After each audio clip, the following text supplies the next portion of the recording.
Mm. Ayan. Thank you. Anyways, ano naman to eh. I-edit naman to. Tapos, ano. Kaso baka, baka probably November pa to lumabas kasi every week meron ako mga na-interview na. So, Ah, pero okay. ano ko naman, as soon as maano ko naman, ma-edit ko na, ano ka, po-promote ko na agad siya. Di ba coming Okay. soon, ganun. Sure, no problem. Alright, sige. Okay. Ayun, first of all, syempre, um, Jozelle. How do I call you? Ano bang Jozelle. nickname? Jozelle na lang. Alright, Jozelle, I would like you to introduce yourself. Yung name mo muna, and then where you are from, and yun, introduce yourself. Yeah. Okay. Question lang, Ren, hindi ko ako Yeah. sure kasi I'm not using a mic. But can Okay. you hear me clearly? Kasi Yeah, yung background mo parang merong tubig. sa akin? Oo, na I don't know kung sa akin ba yun o sa'yo. Wala Iyan, ko iyan. narinig na parang water stream. I mean, stream Okay. of water. Okay, okay, okay. Tingnan Hello, hello, natin. hello? Ayan. I think yan, medyo nabawasan na. Sa Ayan, akin, ayan. okay. Masyado yata akong malakas yung mic. Anyways, yan. Ayan, ganyan. Okay na? Yep. Mm-mm. Okay. Okay, Game. so, all right. Hi, Rene. So I'm Jozelle Tech. I'm the CEO and founder of the Rolling Media, a personal branding studio that has a mission to support purposeful personal brands of happy people who want to leave a purposeful dent in the world by teaching what they are passionate about. I am from Metro Manila, Philippines. More things about me. Well, I wear multiple hats daily.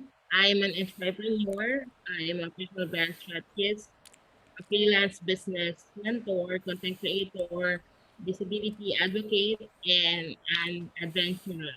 So, yeah, Wow. Ang dami. yes, a lot. Okay. Yes, you have a lot in your plate na.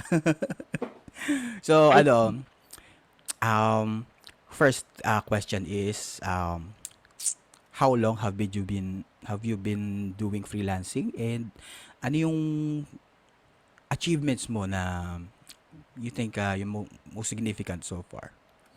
I see. Well, I've been working from home or doing online jobs for more than 10 years now. I Wow. started right after I graduated from college.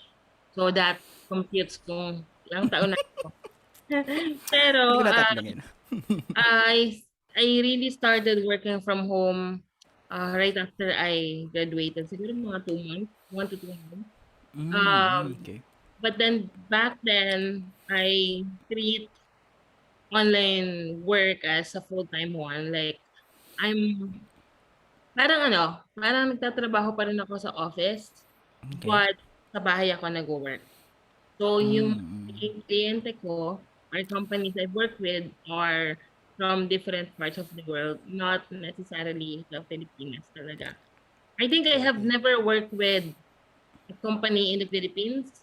Later on, to work with Filipino clients when I have my um company already. But yeah, that's how I started. And then with online freelancing naman, meaning me really working with people who I really want to work with or with direct clients, no company, no schedule. I Okay. started that around 2017. And Okay. then by 2019, I built my company, The Rolling Media. Yun. Yung achievements mo na you are proud of. I think one of the biggest achievements that I am very proud of is I was able to build a company not to only service personal brands, but also to provide a livelihood to other Filipino freelancers, especially to people with disabilities like me. Yes, wow. Ganda niyan. So, pag-usapan natin yan mamaya. Pero, tanong ko muna kasi yung mga achievements mo na yan, of course, hindi yan dumating ng basta-basta. So, Definitely. what are your struggles and challenges na you experienced before that? Siguro pinakamalaking kasalanan ko as a entrepreneur, the biggest mistake, I didn't build enough cash flow. Back Okay. then, I was fixated on our yearly revenue. Kasi taon-taon, napapalaki ko talaga yung revenue ng business. Okay. That I didn't consider much of my profit. And then later on, nung nagkaroon na ng mga problema sa client, when I had my dry months, when we ended contracts with clients or we finished projects, doon na lumabas na, okay, um, we should have more cash flow or more cushion for us to flow better as a company. Doon pumasok yung na-realize ko yung quote na revenue is vanity, profit is sanity, cash flow is reality. Ah, So, tama. by then, talagang, it was an eye-opener. I learned the hard way, but I'm really glad na I was able to surpass that big challenge that I've had with the company. Yan. Ayos siya na. We'll take note of that. Siyempre. Ngayon, Definitely. of course, being a freelancer, very important na meron tayong mga habits, 'di ba? Na to help us na to be in our top shape kahit hindi kahit we're not feeling well. Ano yung mga habits mo na na-form that helped you and you think will be also helping others if they follow that habit? Mm, probably showing up. Because Okay. as you mentioned kanina, kahit na wala ka sa tamang timpla, na kailangan Yeah. mo pa rin, it's part of your habit. I think one of the best thing that I've done is improving up every day, even when okay, even if sobrang tamad na tamad ako, sobrang wala ako sa mood or wala akong motivation, like I really pushed myself to show up. And I realized na it doesn't have to be 100% all the time. Hindi naman Yeah. kailangan full force ako na nag-show up every day. As long as, people get to see me, listen to me, or hear anything about me. Like, when it comes to social media postings, I don't need to make it really long or I don't need Yeah, na come on. kailangan laging planchado or business insights yung ilalabas ko. It could be something personal. Because sometimes, the more personal you can be online, on social media, the better. Kasi mas makaka-resonate sa iyo yung mga tao. Kasi Yeah. mas makikita nila na, okay, this is not a robot. Talagang tao siya. It's a Yeah. human being. And Yeah. so, I think kasi so often we mistake ourselves on relying upon motivation na Yeah. I'm gonna do this. Hinihintay ko lang yung motivation ko or magkaroon na ako ng motivation, magtutuloy-tuloy na. But then, I've also realized for the past years that motivation comes after doing an action.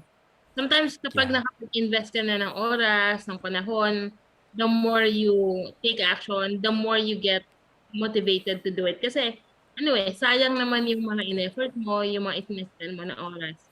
So, when motivation is out, discipline comes in. And I believe that is what can drive you to success. Yun. Very well said. Thank you. Yeah, next is yun naman. For the benefit naman ng mga mag-i-start pa lang ng freelancing or if you are to start it again, how will you do it? I think I will still do how I did it 5 years ago. Okay. Pero mas maaga, mas mabilis, at mas intentional. I Okay. have to start somewhere, so probably I will probably spend days searching about business, branding, marketing, copywriting, social media, sales channels, mga ganyan. Because in our industry, the digital marketing world that we have, I believe we need to learn a little bit about everything those things that revolves around our industry. Then kapag meron na akong enough knowledge, I think spending a week or so, really digging deeper on those topics, then I will try to get a mentor as early as possible to help me understand things better.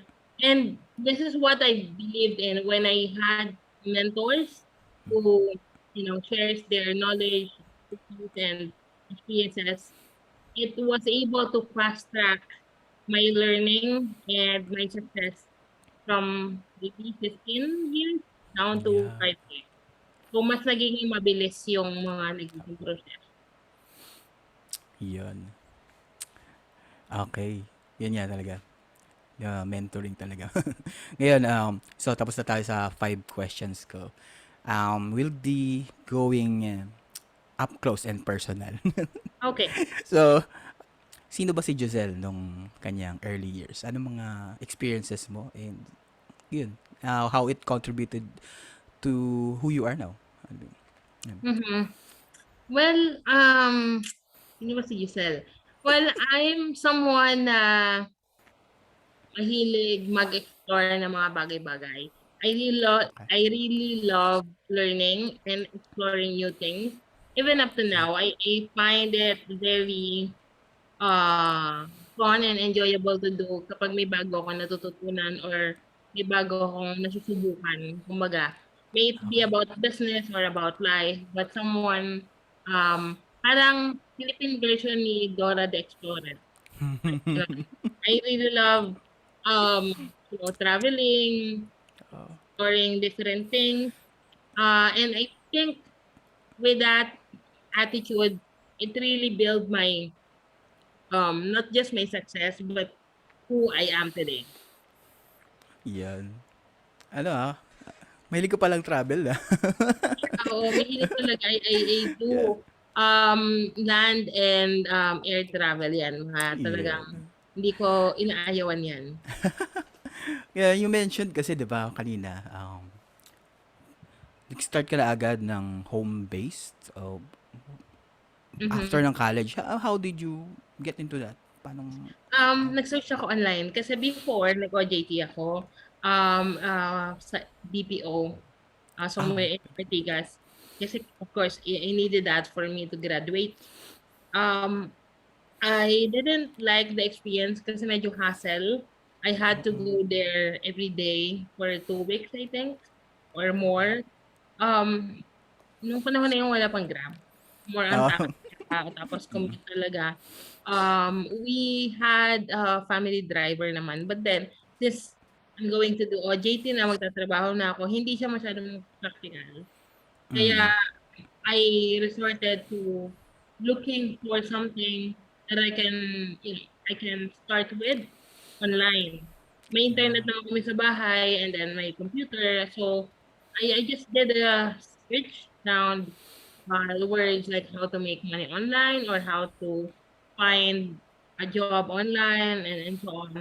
Tapos doon, nagbasa ako ng mga articles, nakita ko yung mga, um, hindi pa siya Upwork noon, Odesk. Odes, yes. Yan, yan. Tapos, Online Jobs PH, pati yung Craigslist. The first ever job that I've gotten came from Craigslist. So, yun. Ayos Craigslist, paano yun? Parang How may did you mga get that? ads sila, job ads. Okay, Tapos okay. nag-apply lang ako doon. Parang Alright. ano rin, parang um, Job Street Okay, dito sa okay. Philippines. But yan, more on sa US. So, you have been doing that, yung ganun, online job. Pero, na-mention mo, 2017 ka talaga naging parang, tama ba? Yung freelance mo? Online freelance, yes. Yeah, online freelance. For the past years kasi, I really am working with certain companies.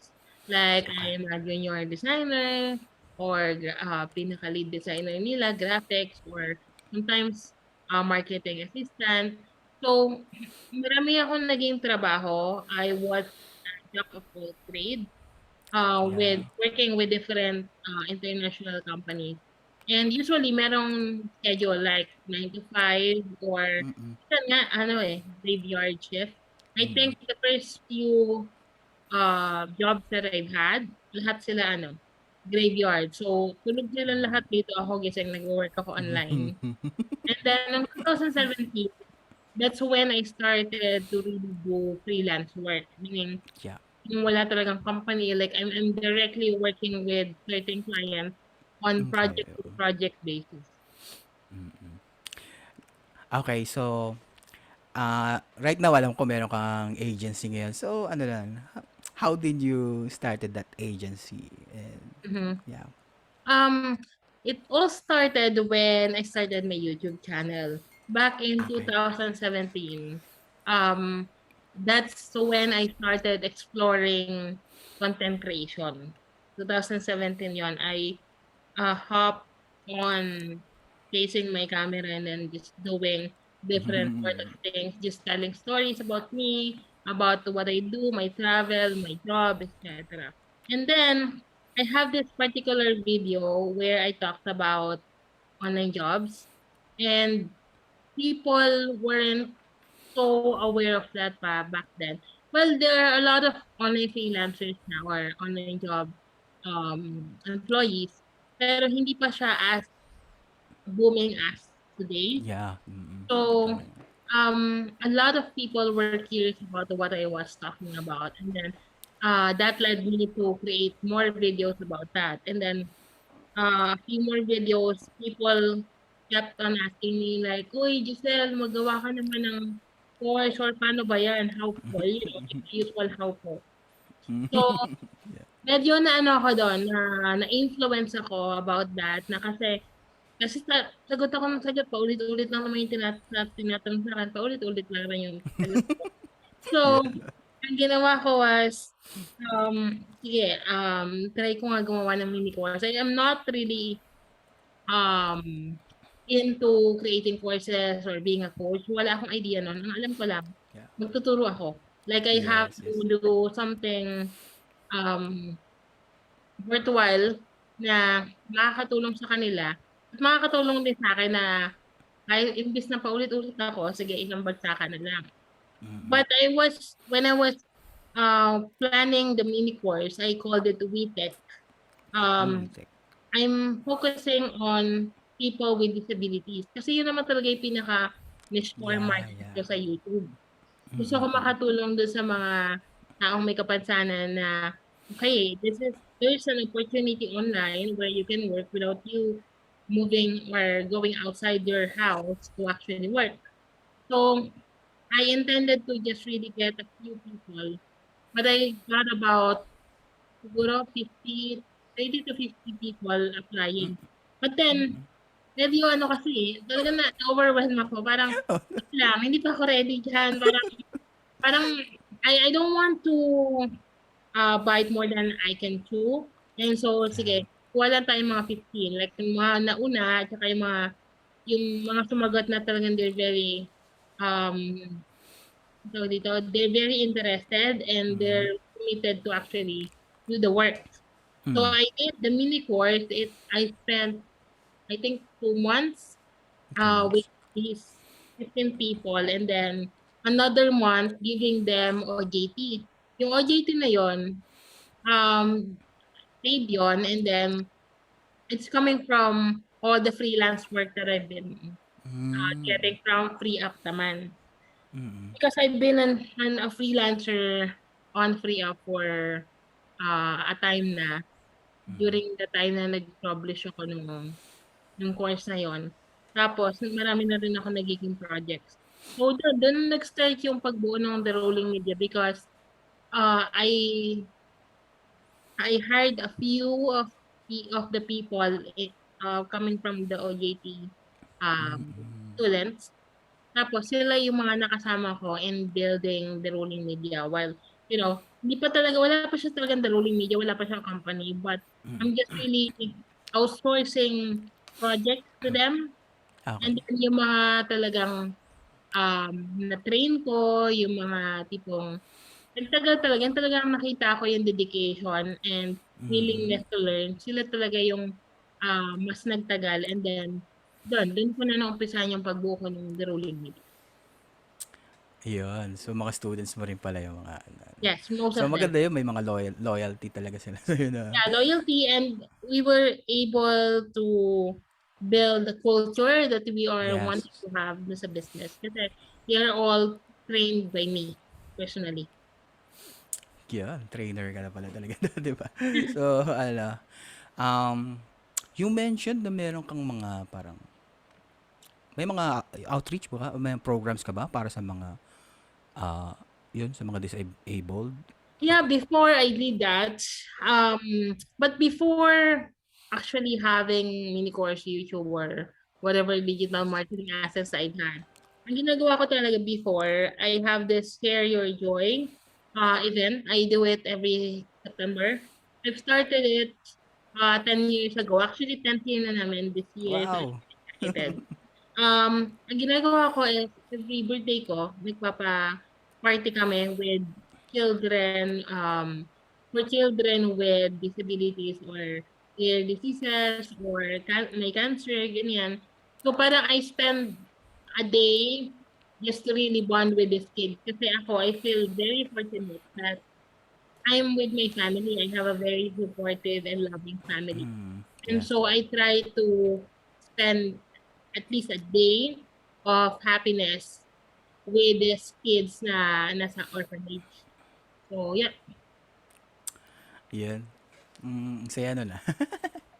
yeah, it So, is. And I'm yeah. very excited na pang 10 taon na namin this year. Yes, congratulations ah. Thank Continue. you. So, kailan yung next? Kailan? This coming September, I'm actually looking for a Ah, okay. specific orphanage. Kasi yung dati naming pinupuntahan, close sila, probably because of COVID restrictions. So I'm looking for a new one, or actually iniisip ko nga baka at least two events this year kasi nga 10th year para Yes. makabawi kasi during the COVID season. Um, Medyo ano, napatigil. Iba yung ginawa namin for Share Your Joy. So, ayun. ayun. So, that's a very noble cause. So, ano naman? So, what are your ano um goals in the future for you, for your agency, and of course for yourself? Ano may mga goals na gusto mong ma-achieve na dito near future?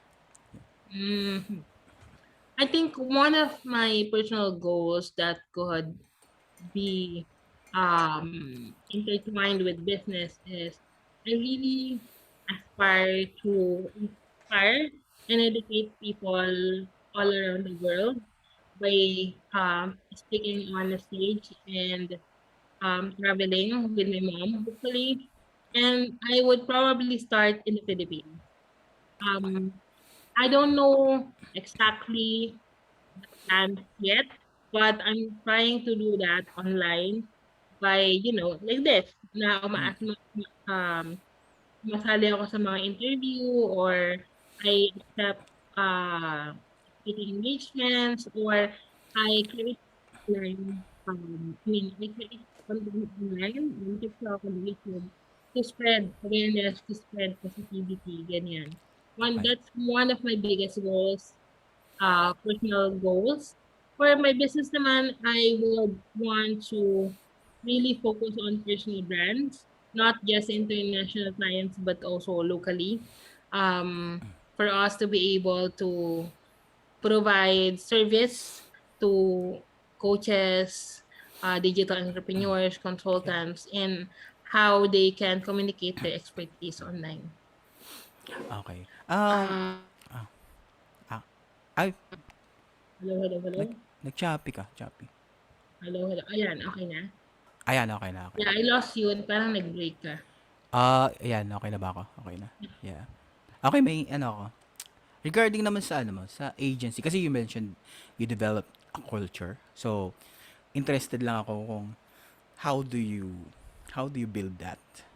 Mm-hmm. Kasi importante talaga if you're working with a team, 'di ba? Dapat you have a culture. How did you did that? Eh, yun. Diba?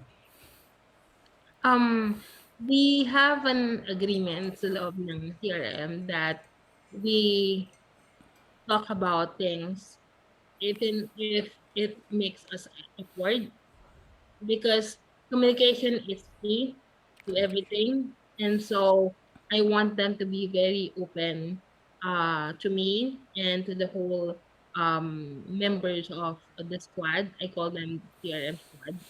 Um, so open communication is one thing that we really implement inside.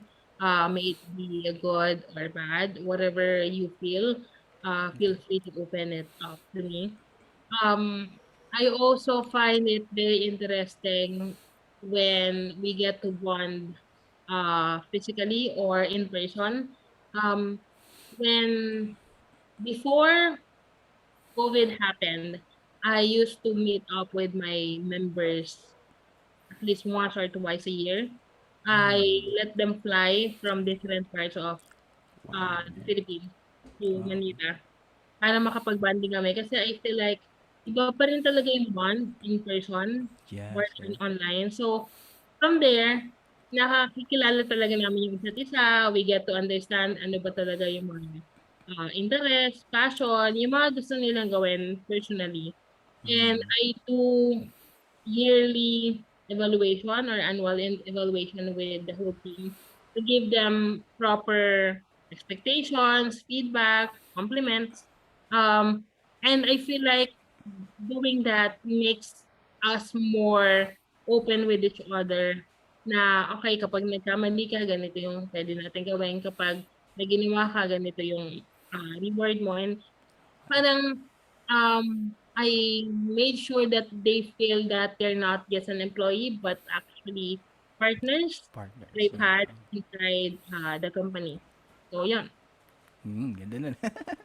So ano naman, in regards naman sa sa relation mo sa mga clients. I know may yung mga clients mo, alam ko mga big time mga clients mo.